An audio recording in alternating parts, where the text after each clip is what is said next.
Hayırlı günler, hayırlı kişiler. İşadi kanalıma hoş geldiniz. Kadirli tыңлаушыларым, bugün men sizge bir makalemni okurga buldum. O İdil jurnalında Sibilgen Merjenler rubrikasında basılgan idi. Altın ayaklı Tatar futbolçu turundağı makalemni rahim etip tыңлагыз. Türkiye'de yaşauşu Tatarlar nindigine es salmagan. Mine Birinci Bütün Dünya Soğuşundan soň Türkiye'ge jirleşken Nizamüddin ağayның futbolçu malayı Ayxanны izi taştan. Eski şäherniň en populyar söwda özegi Espark karşında saklana ul iz. Türkiye'nin milli komandasında oynagan oyuncu özü bugünkü günde İstanbul'da yaşay. Makalenin birinci kisegi. Dindar Etiyim tuplu oynaganga aşulanaydı. 2012 yılda eski şäherde Altın Ayaklar degen proyekt turmuşka aşırılgan. Türkiye futbolunun ataklı legendar futbolçularının isimi, oynagan yılları yazılgan hem ayak izi düşürülgen taşlar yasalıp, halık köp yeri turgan jerge urnaştırılgan. Futbolçular katnaşında әліге Altın Ayak izlerin aşı tantanası uzdırılgan. Maxsus saytı hazırda işlep kile. Milletteşlerimizning qaysi haqında yazarga otursam da, her vaqt ücretlik, tırışlık kibik sıfatlarına tap bulam. Ayxanны bu sıfatları zur sportga ketirgen dep aytırga mümkin. Türkçe yazmalardan alıngan maglumatlar da şul haqda sili. Ayxan aşut eski şäherde 1944 yılda äti-änisinin 9 balası bulup dünyaga kile.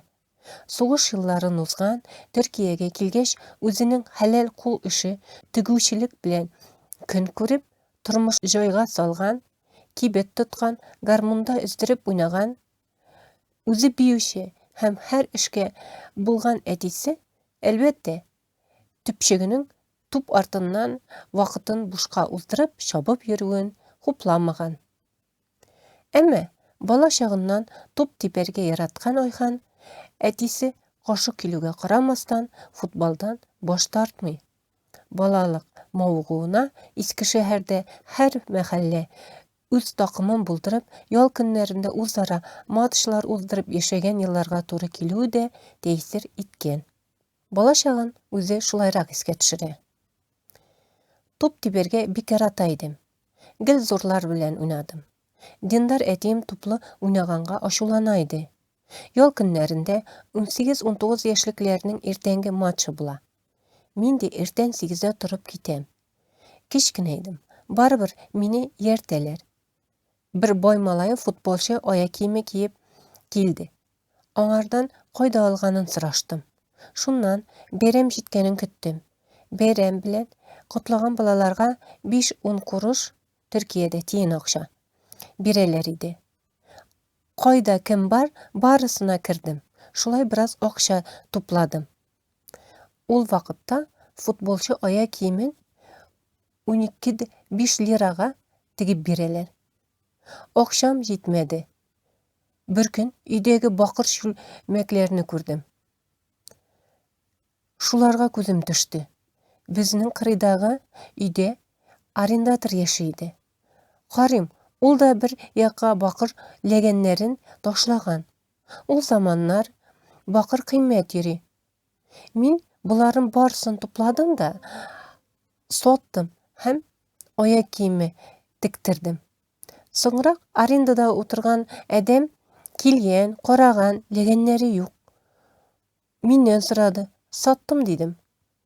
Şunu işitken eti mina, sen mi sattın deyip toyak bilen berdi. Birinci sport ayak kiyimin mine şulay aldım. Lekin anları başka ayak kiyimi tetimedi. Eti maxsus futbolçularının ayak kiyimlerinin şiplarını süttirdi de şu ayak kiyimi bilen yürüdü mindanları. Makalenin ikinci kisegi. Futbol kumarlı oyun kibik.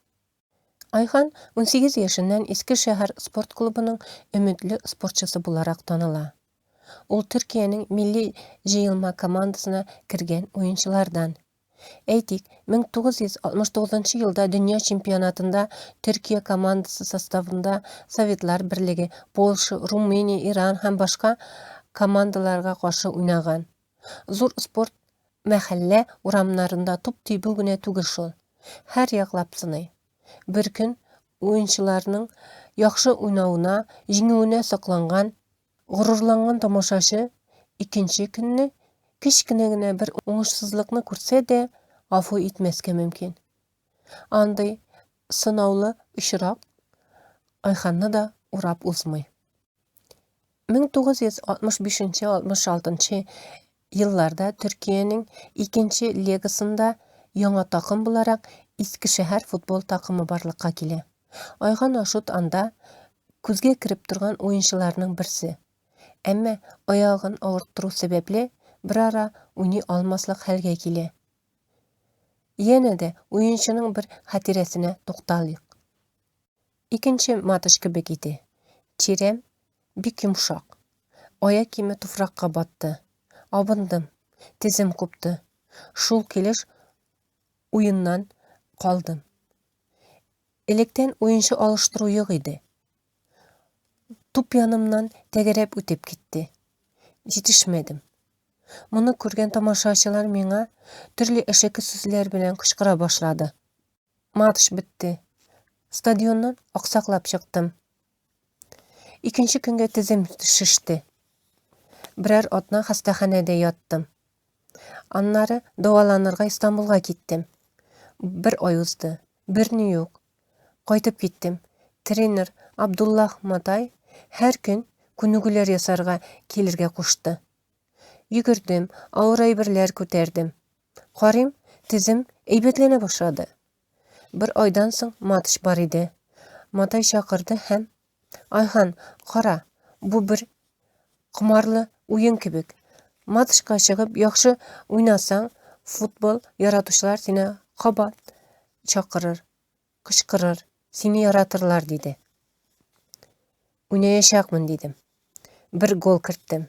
Без җиңдек. Аннары мине туктата алмадылар инде. Әгәр тренерым булмаса, мин биткән идем. Нур эчендә ятсын ул. Мине яңадан футболга кайтарды.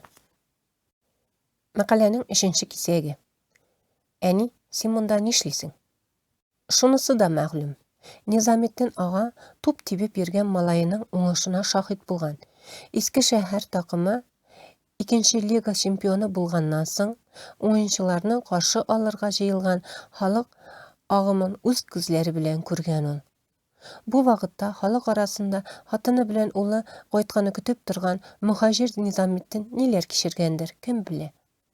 Футболчы үзе Искешәһәргә чемпионлык яулап кайткан мизгелне булай хәтерли. Безнең өчен беренче мәртәбә махсус бирелгән самолеттан төштек. Әскәри аэропортның капкасына килде. Әмма капкадан чыга алмыйбыз. Бүтән Искешәһәр җыелган. Бер автобуска мендек. Кузгала алмыйбыз. 2-3 сәгатьтән соң гына шәһәргә китә алдык. Ул вакытта 80 яшенә җиткән әти дә, әни дә безне каршы алырга килгән. Ул заманнарда хатын-кызлар футбол стадионына түләүсез керәләр иде. Шундый да бер истәлегемне сөйлим әле. Берсендә әни күршеләрне җыеп алып килгән. Уен барышында туп типкәндә ялгыш егылдым. Докторлар килделәр. Бер күтәрелеп карасам, әни дә чыгып килеп җиткән. Баш очында басып тора. "Әни, син монда нишлисең?" дип аңар кыздым. Күрәсең, башта туп типеп йөрүенә каршы килсә дә, әтисе дә, шулай ук әнисе дә һәм башка якыннары, туганнары бары да аның иң кыйммәтле җанатарларына әйләнгән. Мәкаләнең соңгы кисәге. Җиңүнең сәбәбе дуслыкта. Айхан Ашут футболдан 1973-74 ел сезонында китә. Китү сәбәбе буларак соңгы уйнаган командасында үз урынын таба алмавы, футболдан суынуы һәм шул ук вакытта операция ясатуын күрсәтәләр. Футболдан соң ул armiyada xizmat ete. Annar İstanbul'da jirleşe, kibet aşa. Trenerlik diplomu bulsa da bu işe alınmay.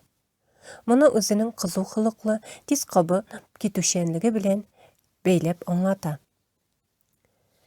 Bir Türkçe makalede sportçu futbolçular arasında uzara dostlukның ne kadar mühimligin anlatkan. Eskişehir futbol komandaсын жеңүләргә китерген иң төп себепне ул дуслыкта күрә. Шул ук вакытта oyuncular arasında ул вакытта университет тамамлаганнарның күп булуын ассызыклый. Моннан тыш Eskişehir халкының шәһәр командасын яратуы җиңүләр яуларга көч бергәнен әйтә. Менә шундый язмыш. Muhacirlikte vakit özün bik yalgız his itken, tügüşü, büyüşü, garmonçu Nizamettin malayı uramlardan başlap, minglegen tamaşaşı jıyılgan stadionlarda, yollarga, illerden illerge tut dipken. Hem altın ayaklı futbolcu bularak Türkiye futbol tarihine kirgen. Taş izi ise Türkiye'ye ayak baskan bik köp tatarlarının izin hatırlatıp köp yıllar saklanır әлі. Makale tamam. Автор Ayzirek Gareyev Akçura okudu.